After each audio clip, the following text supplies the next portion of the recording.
Good morning students. आज हम अपना चैप्टर 4 हिंदी ग्रामर का चैप्टर 4 है जिसका नेम है मात्राएं। आज हम मात्राएं पढ़ेंगे। मात्राएं किसे कहते हैं और मात्राएं कहाँ लगती हैं। ठीक है, जब स्वर के साथ स्वर आता है, जब स्वर के साथ स्वर आता है तो उसकी मात्रा नहीं लगती है। जब स्वर के साथ स्वर आता है, क्योंकि मात्राएं स्वर की होती हैं। ठीक है, जब स्वर के साथ स्वर आएगा तो उसकी मात्रा नहीं लगती। लेकिन जब स्वर व्यंजन के साथ आते हैं, जब किसके साथ आते हैं, स्वर व्यंजन के साथ आते हैं, तो वे मूल रूप में न आकर प्रतीक के रूप में प्रयोग होते हैं। अब ये मूल रूप क्या होता है, हमारा मूल रूप क्या है, स्वर का मूल रूप है ए, आ, ई, ओ, रे, ए, आई, ओ, औ, अंग है। ये हमारे क्या कहलाते हैं, ये मूल रूप कहलाते हैं। और मूल रूप में ना आकर प्रतीक के रूप में प्रयोग होता है। व्यंजन के साथ अगर जुड़ते हैं तो किसके रूप में, प्रतीक, यानी ये चिन्ह, ये चिन्ह है। जैसे इन चिन्हों को ही क्या कहा जाता है, मात्रा कहा जाता है। इन चिन्हों को ही मात्रा कहा जाता है। प्रतीक के रूप में प्रयोग होते हैं और व्यंजन के साथ जुड़ जाते हैं। यही प्रतीक क्या कहलाते हैं, मात्रा कहलाते हैं। तो हमारे स्वर की जो उसकी मात्रा की परिभाषा क्या होगी, व्यंजन वर्णों से संयुक्त होने पर स्वरों का मूल रूप परिवर्तित हो जाता है। स्वरों के इस परिवर्तित रूप को मात्रा कहते हैं। ठीक है, मैंने अभी बताया ये परिवर्तित किस में हो जाता है, प्रतीक में हो जाता है, चिन्ह में हो जाता है। इन चिन्हों को ही क्या कहा जाता है, मात्रा कहा जाता है। अब हम पढ़ते हैं मात्रा। जो स्वर का मूल रूप है ए, स्वर का मूल रूप क्या है, ए की कोई मात्रा नहीं होती, ए की कोई मात्रा नहीं होती। अब है नेक्स्ट आ की मात्रा। ये आ की मात्रा है, वर्ण के दाईं ओर लगती है। कहाँ लगती है, वर्ण के दाईं ओर, राइट साइड में, बाईं लेफ्ट, दाईं राइट, वर्ण के दाईं ओर लगती है। अब ई की मात्रा, ई की मात्रा वर्ण के बाईं ओर लगती है। ई की मात्रा किधर लगती है, वर्ण के बाईं ओर लगती है। ई की मात्रा वर्ण के दाईं ओर लगती है। ओ की मात्रा, ओ की मात्रा कहाँ लगती है, वर्ण के नीचे बाएं घूमकर, इधर इस तरह से घूमकर लगती है, बाएं घूमकर लगती है। और ऊ की मात्रा वर्ण के नीचे और दाएं घूमकर लगती है ना, वर्ण के दाएं घूमकर लगती है। अब री की मात्रा, री की मात्रा वर्ण के नीचे लगती है। जैसे मैंने कै लिखा, कै के नीचे री की मात्रा लगाई, नीचे लगती है और दाएं घूमकर लगती है। ए की मात्रा, ए की मात्रा वर्ण के ऊपर लगती है, इस तरह से एक लगती है। आई की मात्रा वर्ण के ऊपर दो लगती हैं। ओ की मात्रा वर्ण के ऊपर लगती है और वर्ण के ऊपर लगती है, लेकिन जो दाईं ओर लगती है। ठीक है, वर्ण के ऊपर, जैसे एक मात्रा होती है दाईं ओर। ठीक है, औ की मात्रा, औ की मात्रा भी दाईं ओर लगती है, दो होती है। अंग की मात्रा, अंग की मात्रा एक बिंदु होती है ऊपर, वर्ण के ऊपर लगती है। अह की मात्रा वर्ण के दाईं ओर लगती है, इस तरह से दो बिंदियां लग जाती हैं, ये बोला जाता है अह। जैसे मैंने अ, तय और फिर आगे दो बिंदी लगाई, यानी बड़ी जो अह होता है, बड़ी अह होती है, उसकी मात्रा होती है ये।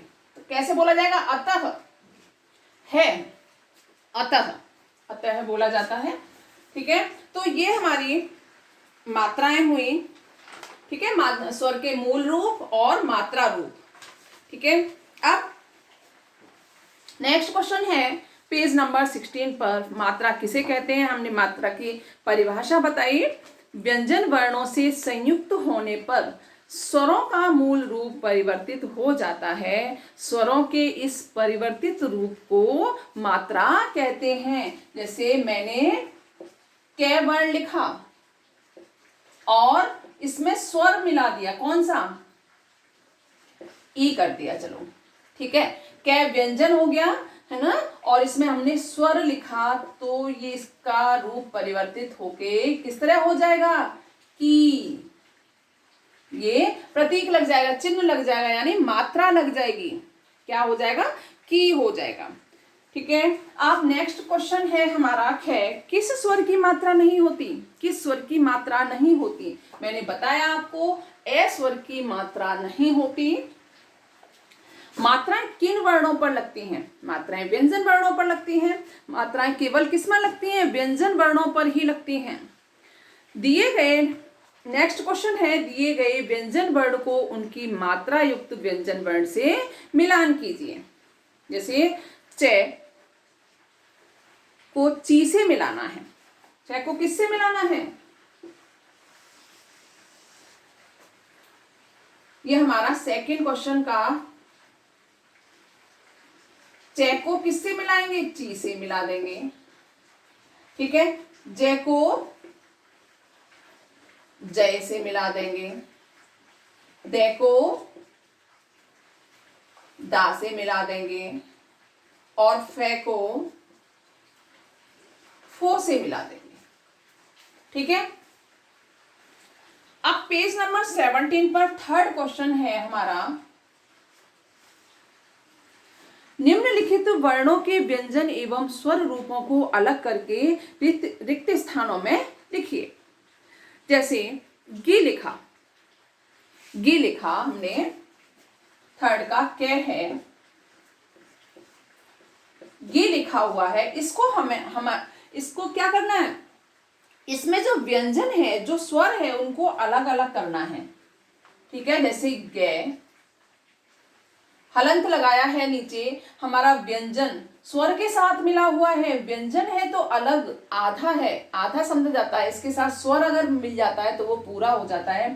ठीक है, गे प्लस ये इकी मात्रा लगी हुई है, इकी मात्रा लगी हुई है तो हमारा जो मूल रूप है वो कैसे आएगा, ए लिखा जाएगा।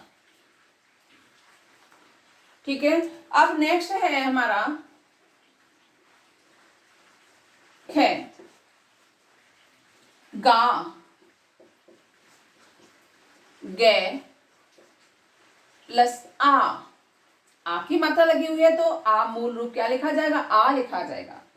ठीक है, स्वर हमने अलग किया इसमें से तो आ गया। गे गो, गे प्लस ओ, गी, गी को कैसे लिखा जाएगा, गे प्लस ई, गी, गे,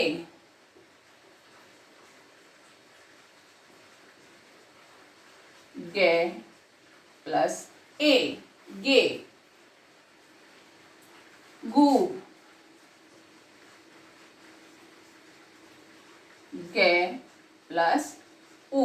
हमने इनमें स्वर अलग कर दिया और व्यंजन को अलग कर दिया।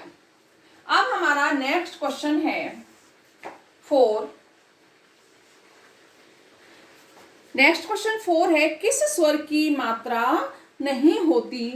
तो किस स्वर की मात्रा नहीं होती मैंने आपको बताया, फर्स्ट ऑप्शन इसमें ए लिखा हुआ है तो आपको राइट करना है, ए स्वर की कोई मात्रा नहीं होती, ए स्वर की कोई मात्रा नहीं होती। नेक्स्ट है हमारा के प्लस औ वे प्लस आ। खे क्वेश्चन है के प्लस औ वे प्लस आ, तो क्या बन जाएगा ये, कौवा। के और औ मिलके क्या बनता है, कौ, और वे और आ मिलके वा, तो हमारा कौवा ये राइट है। कौवा सेकंड ऑप्शन है वो हमारा राइट है, सेकंड ऑप्शन। अब नेक्स्ट है गे ऑप्शन, ए मात्रा व्यंजन पर लगती है, ए मात्रा व्यंजन पर लगती है। ई मात्रा किस पर लगी हुई है, कहाँ लगती है ई मात्रा? दाईं ओर लगती है, बाईं ओर लगती है, या वर्ण के नीचे लगती है? तो मैंने आपको बताया था ना, ई मात्रा वर्ण के बाईं ओर लगती है, बाईं ओर। जो सेकंड ऑप्शन है इसमें, बाईं ओर, सेकंड ऑप्शन पर टिक कर दो, बाईं ओर। ओके, अब हमारा नेक्स्ट क्वेश्चन है,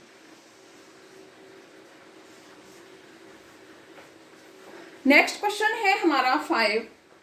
निम्नलिखित वाक्यों में स्वर एवं व्यंजन को अलग अलग करके लिखना है हमें। जैसे मोहन लिखा, कौन सा क्वेश्चन है ये? 5 क्वेश्चन। पहला क्या लिखा हुआ है? मोहन। मोहन को हमें अलग अलग करके लिखना है, यानी इनके स्वर एवं व्यंजन सब हमें क्या करने हैं? अलग करने हैं। ठीक है, मैं प्लस मात्रा किसकी है? ओ की, ओ प्लस है, प्लस है, हलंत लगा दिया मैंने, है मैंने पूरा नहीं लिखा, इसमें हलंत लगाया, यानी आधा है, इसके साथ अगर हम ए स्वर लिखेंगे तभी ये पूरा होगा। इसमें ए स्वर है, हमें दिखाई नहीं दे रहा, इसमें ए स्वर जुड़ा हुआ है प्लस ए प्लस ने प्लस ए। ठीक है, तो क्या हो गया? मोहन, मोहन। नेक्स्ट है मेला, मेला। मैं किसकी मात्रा है? ए की, मैं प्लस ए प्लस ले प्लस आ, मेला। क्या हो गया? मेला। नेक्स्ट है अकेला, अकेला। ए धन के धन ए की मात्रा है, धन ले धन आ, अकेला,